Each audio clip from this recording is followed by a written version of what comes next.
हम अच्छा करें, हम अच्छा कर रहे हैं, हमारे साथ बुरा हो रहा है। ये है कौन सा शब्द? एक प्रपंची संसारी का शब्द है, परमार्थिक का शब्द नहीं है। हम अच्छा नहीं कर रहे हैं। मेरे द्वारा मेरे अंदर बैठकर मेरा प्रभु अपनी लीला करके गुण विस्तार कर रहा है। सामने से वो मेरे अंदर बैठे हुए अहंकार पर चोट पहुंचाकर मुझे महान, मुझे मजबूत बना रहा है। उस पर द्वेष करने का कोई प्रश्न ही नहीं उठता है। नहीं सह पा रहे तो अपने प्रभु से प्रार्थना करें कि देखो प्रभु, सामने वाले के अंदर प्रेरित करके आप मुझे जो गाली दिलवाए ना, मुझे सहन नहीं हो रहा। या तो गाली ना दिलवाओ या सहन शक्ति दो। तो वो गाली तो दिलवाएंगे, वो ने बंद नहीं करेंगे। हम तुम्हें पक्की बता दें, भगवान से हाँ हाँ वो दे देंगे, हाँ वो सहन शक्ति दे देंगे। और तुम्हें खास बात बताते हैं कि राग से ही द्वेष होता है, द्वेष की स्वयं सत्ता नहीं। काम से ही क्रोध होता है, कामना ना हो तो क्रोध होगा ही नहीं। अगर राग ना हो तो द्वेष होगा ही नहीं। तो पहले राग का भोग करते हैं हम, सुखद भावना, फिर दुखद भावना जबरदस्ती भोगनी पड़ती है। ये सिद्धांत है। अगर हम राग ही किसी से न करें तो कभी द्वेष नहीं होगा।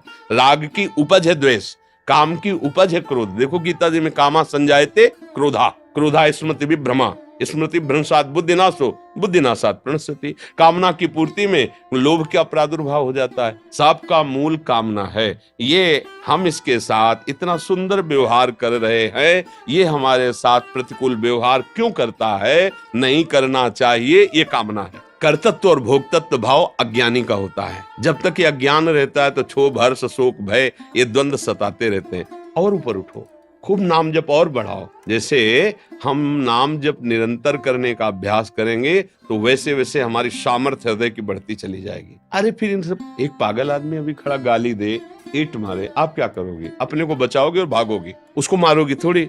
अगर कोई कहेगा भी कि लौट करके आपने गाली क्यों नहीं दी, तो बोले पागल हो तो खुद पागल है। पूरा संसार बावरा है, पागल है। कोई इस व्यक्ति में, कोई इस शरीर में, कोई इस भोग में, कोई इस बात में, कोई काम में, क्रोध में, लोभ में, मोह में, मद में, सब। और कोई भक्ति में पागल है, कोई भगवान के प्यार में पागल है, कोई जगत के प्यार में पागल है। आपको संभल के चलना है, अपने डिपार्टमेंट के पागलों से मिलना है, दूसरी बातें नहीं सुननी हमें, क्योंकि है सब पागल। नहीं, कोई प्रेम में पागल भगवान के, कोई माया के प्रेम में पागल। तो अब भाई पागलों के अस्पताल में पहुंच गए हो तो अपना दिमाग संभालते हुए अपने डिपार्टमेंट की बात देख ले, अपना भजन मार्ग का भगवान के भी प्रेम में तो मतवाले बावरे पागल हैं।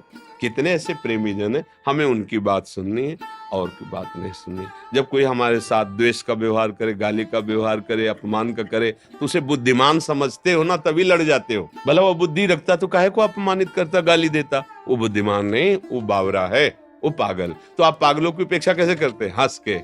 मान लो कुल्हड़ मार दे आपके, गाली दे, तो आप क्या करोगे? हंस के। दूसरा आदमी अगर आपसे कहे आपने मारा, अरे यार खुद वो पागल है आदमी, तो खुद वो दया का पात्र है जो गाली दे रहा है, बेचारा बुद्धिहीन, माया से ग्रसित वैसे ही चल रहा है। तुम्हें उसको डांटने की जरूरत, तुम अपने मार्ग में पुष्ट बनो, आगे बनो। अगर अध्यात्म की बात समझो तो, संसार की बात है तो लड़ जाओ, जैसे वो वैसे ही तुम, और दोनों जाओ। जब आपको ऊपर केस चलेगा फिर दोनों ऐसे पूरा जीवन बर्बाद करो। देखो, हमने एक जेल की सजा भोग कर आए हुए व्यक्ति से बात की। हमारा बचपन में स्वभाव था कि जैसे पागल है या कोई कुछ विशेष है तो हम उससे जरूर मिलते थे, राह चलते जैसे गंगा किनारे भ्रमण, और उसके बाद 10-20 मिनट समय देते थे, उसकी मानसिकता को पढ़ते थे। तो वो जब हमें मिले तो उन्होंने दिखाया कि देखो मेरी अंगुलियों में ऐसे वो कील गाड़ी गई, ऐसा ऐसा, और बहुत पीड़ा दी गई। फिर मुझे सजा हुई, 10 वर्ष की सजा भोग कर आया। उनका आपका अनुभव? बोले यहाँ 5 जूते रोज सुबह कोई मार दे तो सह लेना चाहिए, पर कभी जेल जाने वाला आचरण नहीं करना चाहिए। उसके मुख की बात कि यहाँ 5 जूते रोज कोई मुझे मार ले तो सह जाना चाहिए, लेकिन जेल जाने वाला आचरण नहीं करना चाहिए। वो आदमी जो ऐसा अपराध किया, उसका अनुभव देखो। बोला ना, अगर वही बात अगर आप सह जाओ यहाँ तो जेल नहीं जाना पड़ेगा और आपकी स्थिति उठ जाएगी, आपके पाप कर्म नष्ट हो जाएंगे। जैसे आपको कोई गाली दिया, आप सह गए तो आपका पाप कर्म नष्ट हो गया, वो आपकी बात बना रहा है, आपको आगे चलकर सुख मिलेगा, और वो तो अपने आप भोगेगा। उसका कर्म बिगड़ रहा है। आप कह दो ऐसे लोगों को अगर डांटा नहीं जाएगा तो इनका बल बढ़ जाएगा। नहीं नहीं नहीं, उनका बल और उनके पुण्य क्षीण हो रहे हैं, वो ऐसे खंदक में गिरेंगे। तुम्हें धक्का देने की जरूरत नहीं है, हो सके तो निकाल लेना, पर धक्का देने की जरूरत नहीं। हम लोग अध्यात्म मार्ग के पथिक हैं। जैसे किसी ने किसी को कल कहा कि वो तो बहुत, पनौती शब्द तुम जानते भी नहीं थे हमसे कहा कि वो बहुत पनौती तो क्या, तो हम लोग तो जानते नहीं, तो हम लोग पूछा पनौती का मतलब क्या होता है, क्योंकि शास्त्रीय शब्दों में तो ऐसा नहीं। तो उन्होंने कहा जहां चला जाता है वहां अहित हो जाता है, मतलब वो डाउन हो जाता है। तो हम कहा श्री जी का दरबार ऐसे लोगों के लिए ही, दुलार के लिए बना है। श्री जी का दरबार, प्रभु का दरबार ऐसे लोगों को जिनको कोई न पूछे, जिनको सब जगह तिरस्कार मिले, यहाँ गले से लगाएंगे। आओ हमारे हृदय से लगो और असत आचरण छोड़ो, छल कपट छोड़ो, दूसरे की बेईमानी छोड़ो। देखो तुम महान बनते हो कि नहीं। जहां जाओगे तहां तुम्हारे लोग याद करेंगे कि वो दोबारा आवे। संसार का स्वरूप अलग है, परमार्थ का स्वरूप अलग है।